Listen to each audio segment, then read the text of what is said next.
Olá, sou Ricardo Tchaikovsky e essa é a primeira aula do curso básico de Gnose Brasileira. Antes de entrar profundamente nesse assunto, é necessário traçar alguns parâmetros e diretrizes que vão nortear nossa jornada. Isso é necessário porque, no decorrer do desenvolvimento do conhecimento humano, é natural que termos, conceitos, definições evoluam e variem imensamente dependendo da pessoa ou do grupo de pessoas que esteja estudando determinado assunto. Então é comum que as palavras assumam conotações diferentes e até mesmo outros significados. E para evitar confusão, é bom deixar claro do que exatamente nós estamos falando. O termo gnose, ele deriva de uma palavra grega que significa conhecimento. Dentro do contexto mágico e ocultista, é geralmente entendido como um estado mental específico que permite o contato com outros planos de realidade, como por exemplo o plano astral e o plano espiritual. Existem diversas maneiras de se atingir esse estado, como a meditação, substâncias químicas, privação de sentidos ou hiperexcitação. Dentro do nosso contexto, esse estado pode ser utilizado para realizar rituais mágicos, reflexões filosóficas ou práticas religiosas. Então, quando falamos de gnose brasileira, estamos falando de um conjunto de práticas mágico-espirituais que foram criadas, modificadas ou ressignificadas em território brasileiro. Muitas dessas práticas deram origem a novos cultos e religiões, e é impossível estudar o tema sem nos referirmos a elas, né? Uma vez que muitas dessas religiões preservaram ainda que à sua maneira o conhecimento antigo. Porém, vale ressaltar que sempre que necessitarmos mencionar tais sistemas religiosos, o faremos do ponto de vista mágico-ocultista e não com objetivos doutrinários ou teológicos. O cronograma. A ideia é abordar de uma maneira abrangente as variadas práticas mágico-espirituais documentadas desde a chegada dos portugueses aqui em solo brasileiro, né, até os dias de hoje. Entretanto, devido ao longo período temporal, eu vou dividir esse material em módulos. Então, no primeiro módulo, nós vamos conversar sobre o Brasil colonial. No segundo módulo, nós vamos falar sobre as práticas que aconteciam no Brasil imperial. No terceiro módulo, vamos falar sobre a República.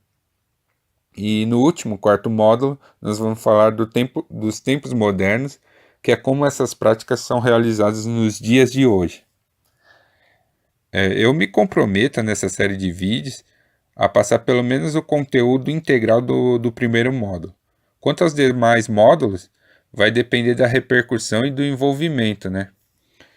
Se tiver uma boa aceitação, eu faço o resto, senão vai ficar só no primeiro módulo mesmo. Metodologia. Um estudo dessa magnitude exigirá um conhecimento interdisciplinar.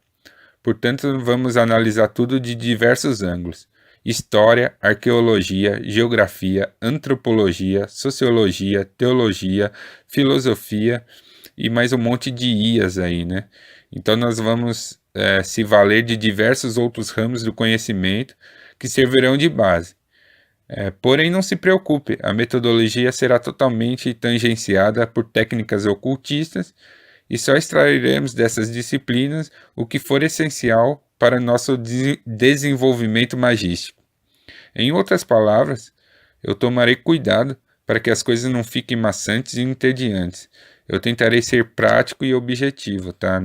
No decorrer do curso.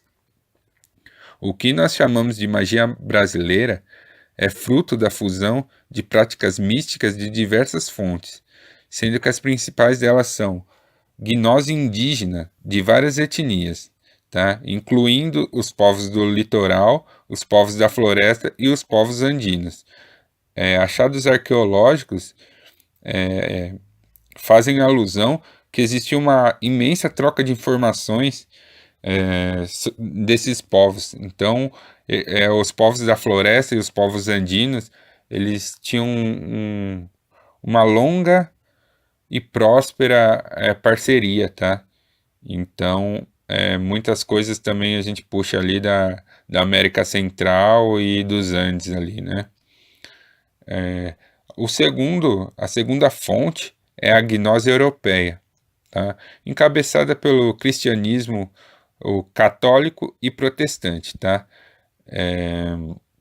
Depois deles nós temos também o misticismo templário, porque para quem não sabe, as grandes viagens que possibilitaram o descobrimento foram patrocinadas em grande parte pelos templários, tá?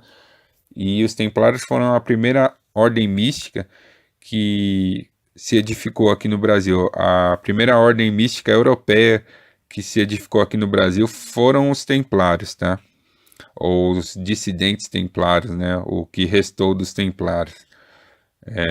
O outro grupo que também entra na gnose europeia são os bruxos exilados, especialmente ali da Península Ibérica, tá?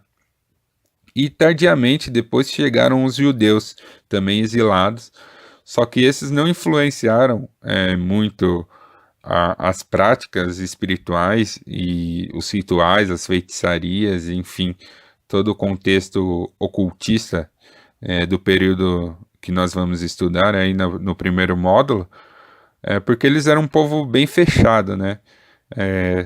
Só tardiamente que as influências judaicos, cabalísticas, foram sentidas, né, nas práticas mágicas do Brasil. A terceira fonte é a gnose crioula. E quando eu falo crioula, eu estou falando dos povos que vieram da África. O que acontece? A palavra crioula tomou outro significado nos dias de hoje. Mas dentro da tradição, quando a gente se refere a crioulo, nós estamos falando dos povos que vieram da África e seus descendentes, tá? E os principais grupos, né, que vieram na época do Brasil colônia foram os bantus e os iorubás, tá? E outros subgrupos ali que vieram juntos. Só que os bantus e os iorubás até hoje influenciam muito o misticismo brasileiro, né? Então eu acredito que dentro da minha perspectiva são esses os três pilares do desenvolvimento da magia e misticismo brasileiro, tá? Então só para deixar bem gravado na mente, então a magia brasileira ela foi edificada em cima da gnose indígena, ou seja, da magia indígena, da magia europeia e também da magia negra, da magia crioula. Então, nos próximos módulos, nas próximas aulas, na verdade, nas próximas aulas, nós vamos adentrar mais profundo nesses assuntos, tá? Se você curtiu aí esse vídeo, não esquece de dar um like aí para dar uma força. E considere também adquirir o meu livro A Doutrina das Trevas, que está à venda no Clube de Autores. Eu vou deixar o link aí em algum lugar aí na descrição. Dá uma olhada lá, se vocês gostarem, dá uma força lá para continuar esse trabalho aqui gratuito para vocês, tá? Então é isso aí. Até a próxima. Eu sou Ricardo Tchaikovsky. Força e honra.